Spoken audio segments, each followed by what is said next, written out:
I think first, it's been a practice of validating those emotions in myself, realizing them in myself, because then I see where they come from, and they're often illogical things. They're triggers that happen, and then seeing that, okay, if it's happening in me, it probably happens in other people. And say, something that is going on at work with my wife, she's having some sort of issue there. I need to listen to her and validate the emotions that she's having, whether the problem seems irrational or it could quickly be solved, which I may think from my perspective, I'm a problem solver. I'm like, yeah, you just got to do this thing. Well, first I need to actually acknowledge that she's having these emotions and feelings about it.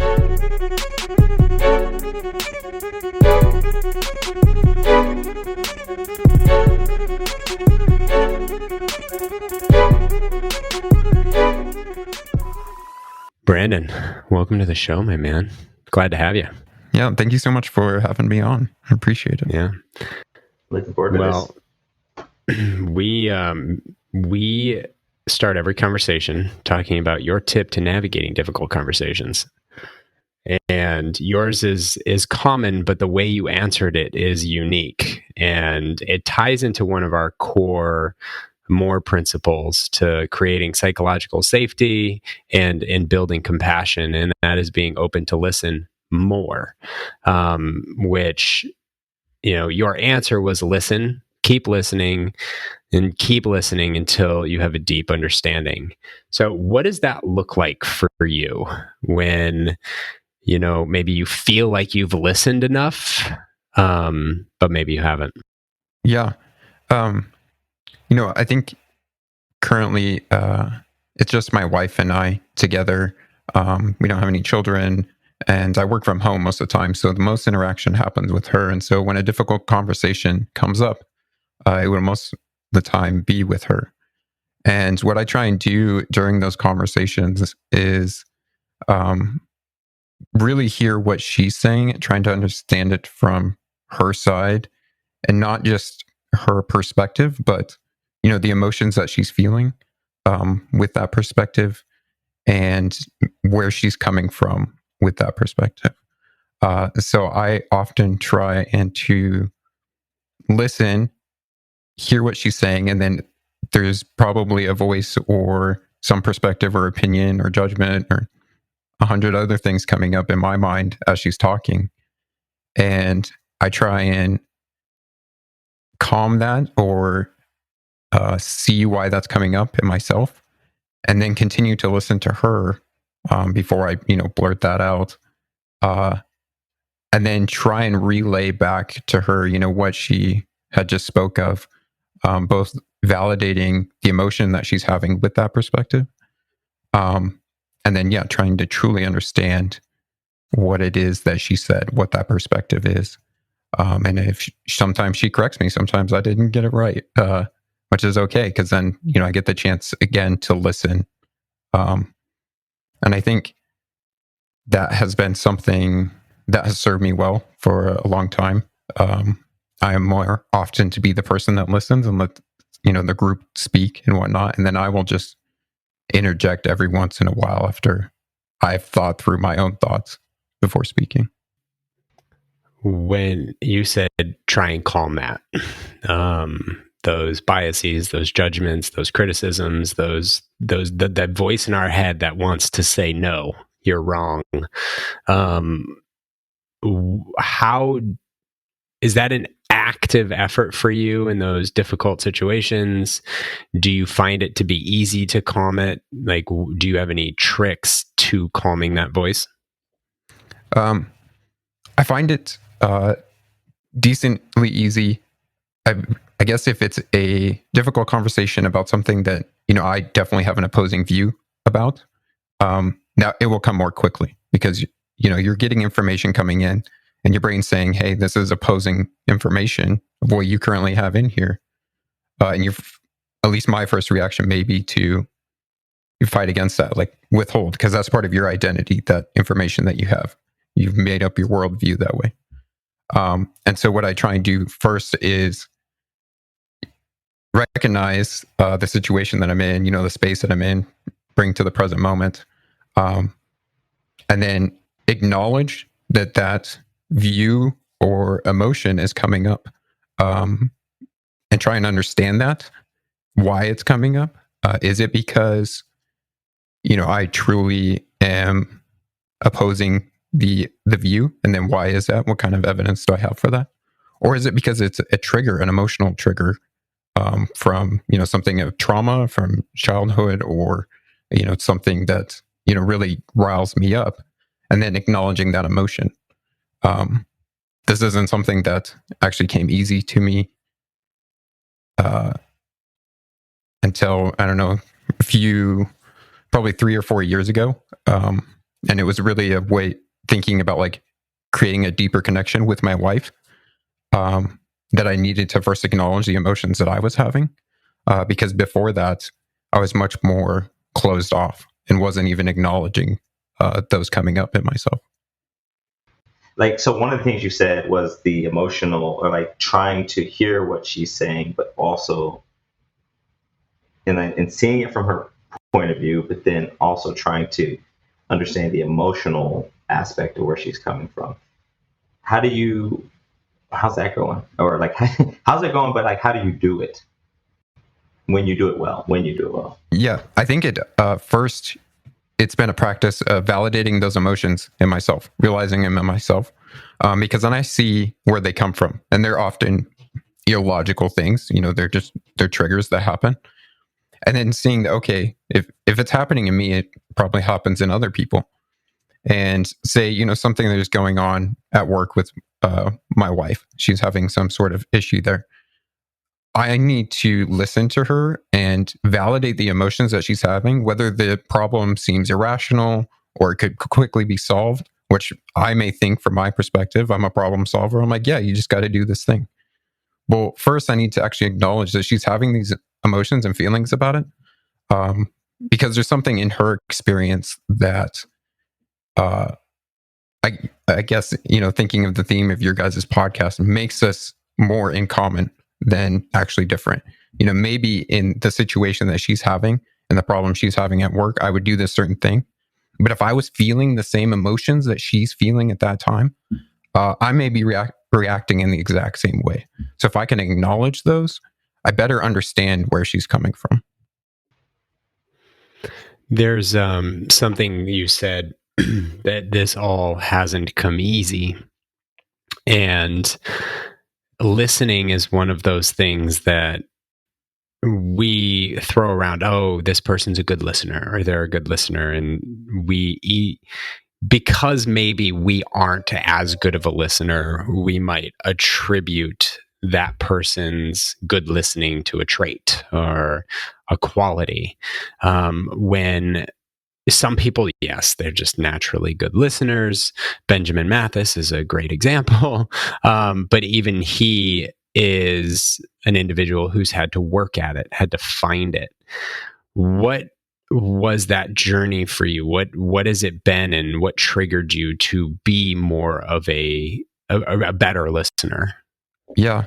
Part of it is a trait for me. And I think this is a good, topic of every trait that we have has both a positive and negative aspect to it. Being a good listener comes from me being an introvert, but that also comes from a lack of confidence growing up, of like putting out my ideas or what I'm going to say. And so I would, as a default, end up listening. Now, that doesn't actually mean that I was actively listening and hearing what other people were saying, but it was more of a lack of, I'm just not opening my mouth. What I had to work out was, becoming a better listener and truly understanding what they're saying. And I think for me, it came in this love of solving problems and also finding out how other people think, how they work, how they are solving problems. It was one of the things that drove me to start my podcast. I just wanted to dig into people's minds. I wanted to figure out, why do they see the world that way, or why are they thinking this way? What are the ways that they think that helps them to reach whatever success that they have? when I was working in architecture, 9 to 5 job, was not enjoying my life at that time. And I started listening to podcasts during then, sort of as a way of like, they have control of my body here, but they don't have control of my mind. I can put whatever I want into my mind at that time. And so I had started listening to Impact Theory by Tom Bilyeu, and he talks a lot about who you met. Yes, which was a great moment. I loved that. But it was a way for me to like start digging into these people's minds and like, okay, if I can start thinking in a way like this or understand how people think, maybe then I can find a meaning, a purpose in my life, which I was not feeling at that time. So yeah, I hope that kind of answers your question. No, it does. And I think it's reflective of the fact that if we choose to be more productive at our listening, we can become a better listener. We don't have to default to whether or not we're good at it or not, and just kind of fall on the sword and say, meh, oh well, maybe next time. It is very much an intentional skill that we can all get better at. And some of us have a faster starting place, right? Like with every skill, some people are just faster. You can get faster, but you're never going to be Usain Bolt. But you can still be faster, so we all have those different skills. Curious for you guys, how podcasting has helped you guys in the department of becoming a better listener. Keith? Since you were staring off into the sun with the reflective and pontificating look, I'm defaulting to you first. So I'll say it hasn't. Like, because there's podcast mode for me. So like when I'm in a podcast, like I'm a great listener. And then that also depletes some of my energy for listening certain days. Plus, like people assume I'm a great listener because I'm a podcast, because I do this, and so it's like I get credit for it even if I'm not doing it. And so, but I think conversations like this, I think the biggest thing I've gotten is tips from people for what's worked for them that they serve as point in time reminders, because it's really easy to think for me that I figured it out. I'm good. I got this. And then me and my wife have a fight, and it's like, oh wait, crap, I wasn't listening, or I didn't really get her perspective. So it's just like a good reset when we get to do it for me. Yeah, and I think for me, similar to you, Brandon, in my journey of just listening because of fear of putting myself out there and just hearing and then saying, I'm an introvert, so I'm just going to sit back and listen. And really what that came down to is I just didn't want to say what needed to be said or what, thought. But that has also allowed me to hone my listening skills. The podcast has really enabled, like, early days, let's backtrack to 150 episodes ago. Rodney used to introduce himself as a monkey brain holding a plate of drugs in a bottle of alcohol, because he would bounce all over the place. And this is referring to my monkey mind. Like, let's be right. Super clear. That's here. What I said. Your monkey mind. I want to reiterate. And because some people just tuned in when you said plate of drugs and like, wait, what? What's this got to do with it? Yeah, right. And so we didn't have a time limit on our recording, and we were editing down to an hour. And my responsibility in the podcast was to find the through line and maintain that for our listeners. And so that really pushed me early to listen, because at first I'd resist Rodney, and then I had to just accept it because it added value to the conversation and the space that we were creating. And if I was trying to put my thumb on the scale, it would maybe influence the ability to have a good, solid, honest conversation. So the podcast has really forced, it's created an opportunity for me to, like you said, hear what is being said so I can ask a question for clarity, for deeper insight. Now, I 100% agree with Rodney and Brandon. I'm curious if you find this to be similar. Podcasting is an amazing outlet, but it is podcast mode. So it's like we're all on the same page. We all have the same set of expectations. We've established our boundaries. We know what we're in for. But in day-to-day life, those boundaries aren't established. The expectations aren't necessarily clear.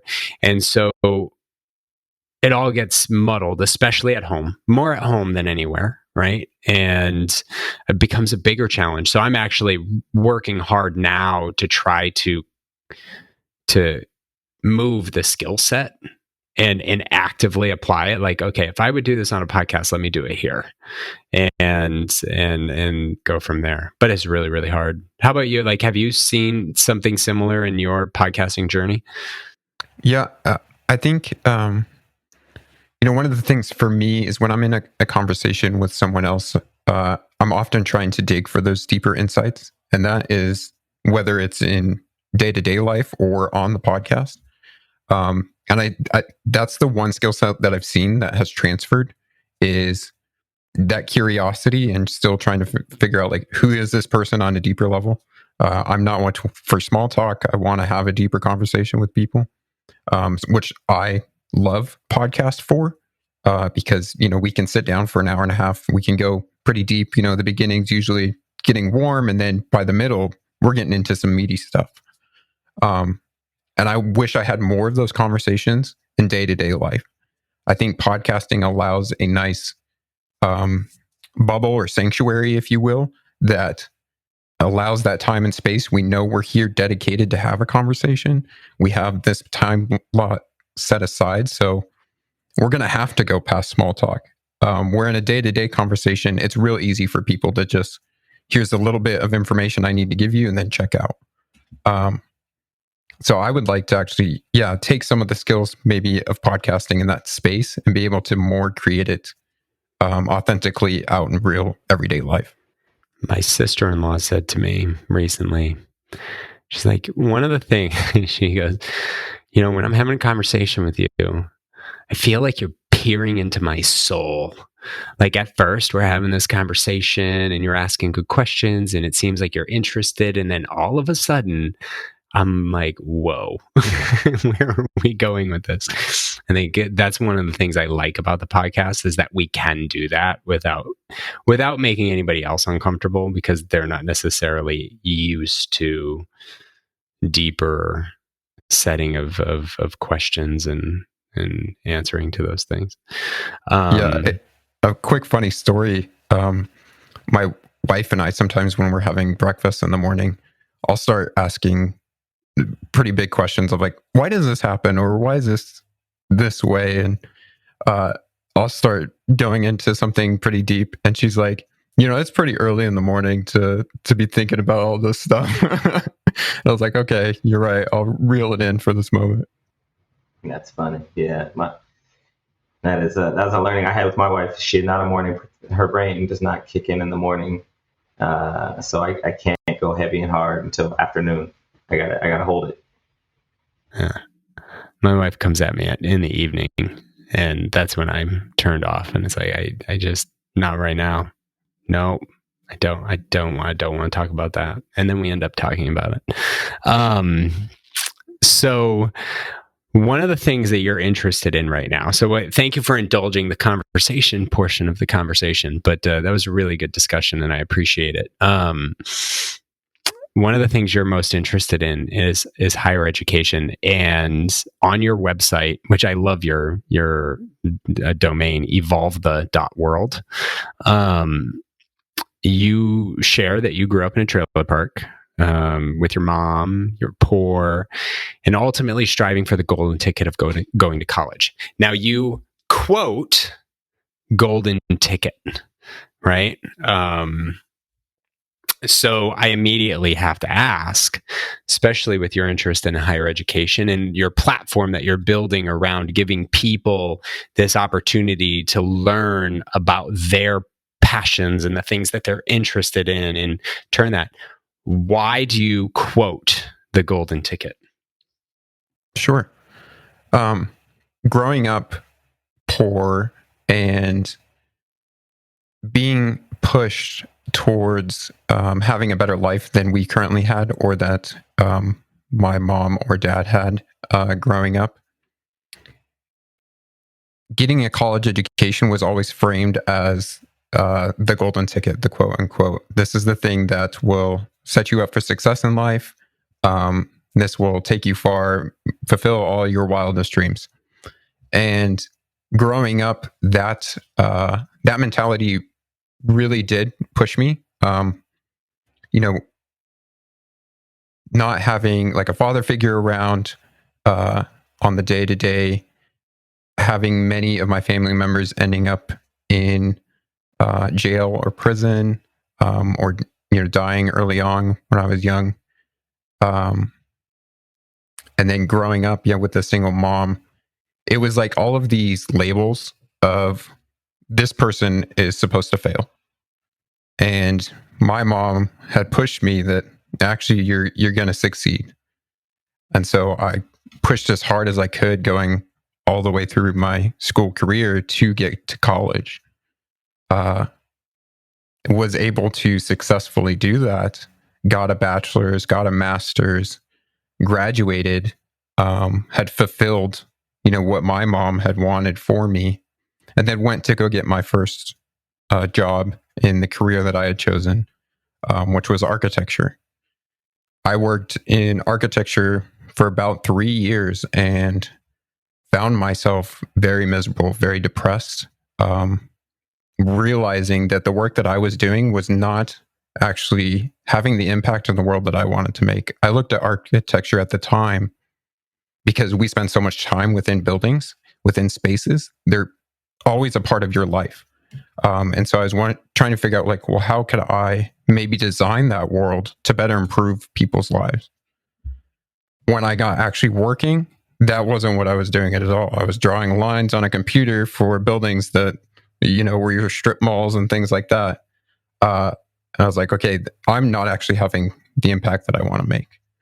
And there was a time I was working in a firm, and I sat next to 3 of the head partners of the firm.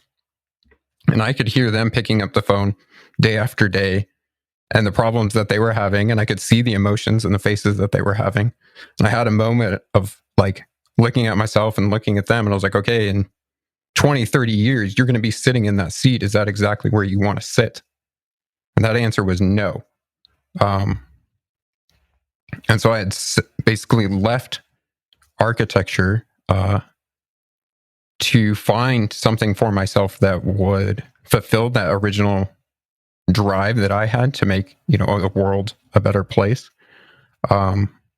And was looking over my life and seeing that although education had brought me to this golden ticket era, it was still something that fundamentally transformed me, and made my life better. And I wanted to be able to give that to other people. But I knew that it couldn't just be what society was going to tell you should go learn, what your parents tell you should go learn, what, the best jobs are out there. It has to be something that you are truly passionate about. Otherwise, I mean, what's the point? No, that's so, and it's funny because, we talk a lot about assumptions. And when I read that, I'm thinking, well, I accrued a bunch of student debt. I didn't make a bunch of money coming out of college. So this golden ticket really wasn't a golden ticket in any way. But that's not what I'm hearing. What I'm hearing is the golden ticket, it may be fruitful financially, but it may be depleting personally or emotionally, and thus isn't really, it's more like a rusty ticket, right? Like it gets me into the theater, but I don't want to watch this movie. And here I am stuck. So, but how did you become so aligned with the impact you want to make? Because I think that sounds like a thing that allowed you to step away and to even ask yourself a question like, do I want to sit in that seat in 20 or 30 years? Because I look at myself, and when I started in corporate world, I'm like, yeah, I want that. I wanted nothing to do with it, but it's what I was told I should want, and I bought it. So as far as I knew, it was mine. Asking questions like that have come much later. So that, yeah. So how did you become so aligned to your impact, or the impact you wish to have? Part of it, I'm somebody that enjoys spending time alone, thinking to myself. Grew up as an only child, and so I spent a lot of time alone. And so there has always been that open door conversation to myself. The other thing that happened growing up, I had seen my dad try and take his life when I was younger, reaching a very depressive point. Growing up, my mom is a single mom. It was also very much of a struggle, seeing her many times become very depressive. And so when I reached that stage, when I was working, I mean, there was a few times like driving home from the office and I was crying in the car. I was like, this is terrible. I knew that if I didn't find something now that when I'm driving home that I'm not elated about doing, and I'm not talking about, happiness of, always being happy or chasing happiness, but more of a fulfillment. If I'm not feeling that fulfillment, there's a chance that I could end up in the same depression spot that my parents were when I was younger, and I didn't want that. I started sort of down a path of looking into entrepreneurship and like self-development. One of the first books I read was Tim Ferriss's 4-Hour Work Week, because I was working in a job that I hated. And I was like, yeah, 4 hours a week sounds great. I was reading that and it just kind of started like spiraling into a bunch of other books. And I started like Googling lists of, what's the best entrepreneurship or self-development books. And you get the regular list of like Stephen Covey's 7 Habits of Highly Effective People or How to Win Friends and Influence People. Just started reading through those, but eventually bringing up the book that I had mentioned before of Viktor Frankl's Man's Search for Meaning. Had read that, and one of the things that stood out to me in that book was when they're in the concentration camp and he's looking at his fellow prisoners that are there with him. He can see the hope leave their eyes, the light leave their eyes, and he can guess, within the next 2 to 3 days that they're done. They have checked out and that they die there in the prison camp because they lost hope, they lost meaning. And I reflected at that in my own life. I was like, okay, if I keep down this path and I keep losing meaning and I just chug through this, is that what happens to me? Do I just check out? And so I had to start turning that around. I basically went trying to figure out, what is meaningful to me? What would give me purpose in life? What would help me wake up every morning enjoying to do this? One of the things my mom used to say when we were younger, she would get so burnt out, like going to work. She worked 40, 50 hours a week.